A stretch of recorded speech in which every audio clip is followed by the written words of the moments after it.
ભારતીય હવામાન ખાતા દ્વારા વડોદરા શહેર માટે આજના દિવસમાં રેડ એલર્ટ આપવામાં આવ્યું છે. સવારથી અત્યાર સુધીમાં 9 ઇંચ જેટલો વરસાદ પડ્યો છે. પરિસ્થિતિ અતિ ગંભીર છે. વિશ્વામિત્રી નદી 28 ફૂટને પાર થઈ ગઈ છે. આજવા સરોવર 214 ફૂટને પાર થઈ ગયું છે. આવનારા 2 થી 3 કલાકમાં વિશ્વામિત્રી નદીનું લેવલ 30 ફૂટને પાર થઈ અને ઓવરફ્લો થવાની શક્યતાઓ છે.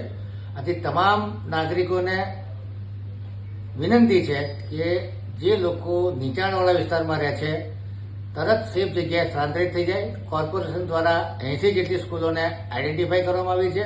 ત્યાં ખોરાકની, પાણીની, દૂધની અને દવાઓની વ્યવસ્થા છે.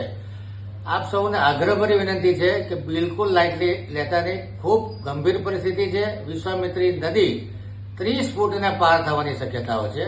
આથી મહેરબાની કરી અને તંત્રને સાથ સહકાર આપો અને સેફ જગ્યા પર સ્થળાંતરિત થાઓ.